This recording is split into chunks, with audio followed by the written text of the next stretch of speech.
গোয়েন্দা বিভাগে নিয়োগ তোমাদের কনস্টেবল ও ক্লার্ক পদে, যেখানে তোমরা পশ্চিমবঙ্গের 23টি জেলার চাকরি প্রার্থীরা পুরুষ এবং মহিলা উভয় আবেদন করতে পারবে।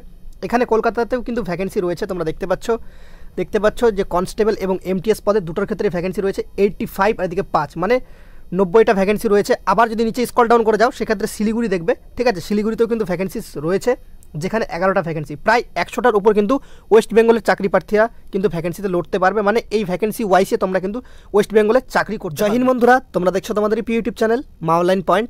তো তোমাদের গোয়েন্দা বিভাগ বা ইন্টেলিজেন্স ব্যুরো রিক্রুটমেন্ট 2023 তোমাদের 2022-এর শেষে কিন্তু ভ্যাকেন্সিটা আসার কথা ছিল, যেটা পোস্টপন্ড হয়ে যায়।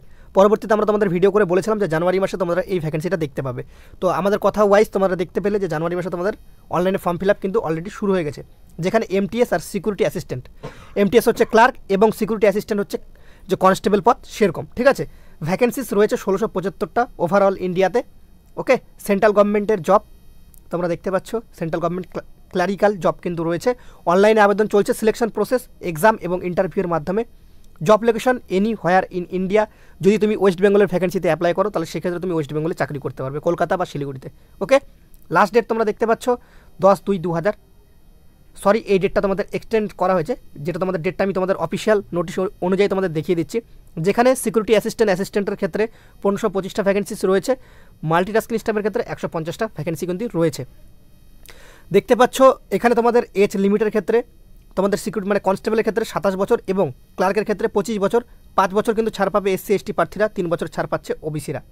এখানে বেতনের ক্ষেত্রে যদি দেখে থাকো, কনস্টেবলের প্রার্থীরা বেতন পাবে 21,700 থেকে 69,100 টাকা, ঠিক আছে। আর ক্লারিক্যাল পদের ক্ষেত্রে 18,000 থেকে 56,900 টাকা কিন্তু বেতন তোমরা পাচ্ছ, ঠিক আছে। ভিডিওটা লাইক করে দিও, প্রচুর পরিমাণে বন্ধুদের মাঝে শেয়ার করে দিও। যারা চ্যানেলে প্রথম দেখছো অবশ্যই সাবস্ক্রাইব করে পাশে থাকা বেল আইকনটি ক্লিক করে দিও। শুধুমাত্র ক্লাস 10 পাশে তোমরা আবেদন করতে পারবে, শুধুমাত্র তোমাদের একটি বৈধ ডোমেসিয়াল সার্টিফিকেট কিন্তু থাকতে হবে, যে স্টেট থেকে তুমি আবেদন করছো, এবং লোকাল ল্যাঙ্গুয়েজের প্রতি তোমার কিন্তু জ্ঞান অবশ্যই থাকতে হবে। লোকাল ল্যাঙ্গুয়েজগুলো কিন্তু লেখা রয়েছে। সিলেকশন প্রসেসের ক্ষেত্রে টিয়ার 1 টিয়ার 2 করে কিন্তু হবে, প্রথমে MCQ, তারপর ডেসক্রাইব, তারপর সর্বশেষ তোমাদের ইন্টারভিউ কিন্তু হবে, ঠিক আছে। এখানে তোমাদের আবেদনের ক্ষেত্রে তোমরা দেখতে পাচ্ছ 450 টাকা জেনারেলদের ক্ষেত্রে, আর SC/ST প্রার্থীদের ক্ষেত্রে তোমাদের অফিসিয়াল নোটিফিকেশনটি যদি আমরা স্ক্রল ডাউন করে যাই সেক্ষেত্রে তোমরা এখানে দেখবে, যদি আমাদের কলকাতার যদি জোনের যদি তোমাদের ভ্যাকেন্সিগুলো দেখায় সেক্ষেত্রে দেখবে যে যদি বাংলা ভাষা জেনে থাকো তাহলে তুমি আবেদন করতে পারছো, কোনো প্রবলেম নেই, ঠিক আছে। নিচে স্ক্রল ডাউন করে গেলে সেই যেগুলো তোমাদের দেখালাম সেগুলোই বলা রয়েছে, বিশেষ কিছু এমন কিছু বলা নেই। যদি আমরা আরও নিচে স্ক্রল ডাউন করে যাই সেক্ষেত্রে অনেক কিছু বলা রয়েছে, যেটা অফিসিয়াল নোটিফিকেশনে যেটা বলা রয়েছে তোমাদের লাস্ট ডেট ওয়াইজ। তোমাদের আগে একটা কথা বলে দিই, এখানে তোমাদের পেপার কিন্তু হিন্দি এবং ইংলিশেই তোমাদের কিন্তু পরীক্ষাটাই দিতে হবে, ঠিক আছে। তবে তোমাদের এখানে বলে দিই ওয়েস্ট বেঙ্গলের কোথায় কোথায় ভ্যাকেন্সি পড়তে পারে, মানে সরি ওয়েস্ট বেঙ্গলের কোথায় কোথায় এক্সাম সেন্টার পড়তে পারে।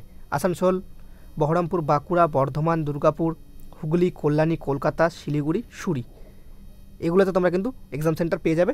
এখানে তোমাদের সিলেবাসটা কিন্তু ফুলফিলভাবে বলা রয়েছে, ঠিক আছে। তোমরা দেখতে পাচ্ছ যে সিলেবাসের যে ডিটেলস সেটা কিন্তু এখানে বলা রয়েছে, স্ক্রিনশট মেরে নিতে পারো। সবথেকে ভালো তোমাদের এই যে অফিসিয়াল নোটিশ, ভিডিও ডিসক্রিপশন বক্সে আমরা টেলিগ্রাম গ্রুপের লিঙ্ক দিচ্ছি, সেখানে সবাই যুক্ত হয়ে যাও, সেখানে কিন্তু এই অফিসিয়াল নোটিশটি পেয়ে যাবে।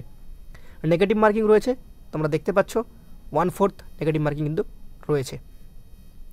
তোমাদের লাস্ট ডেট কবে আবেদনের সেটা তোমাদের এখানে বলা রয়েছে, সেটা তোমাদের দেখিয়ে দিচ্ছি। দেখো তোমাদের লাস্ট ডেট কিন্তু 17ই ফেব্রুয়ারি, 28শে জানুয়ারি 2023 সাল থেকে তোমাদের form fill up already started.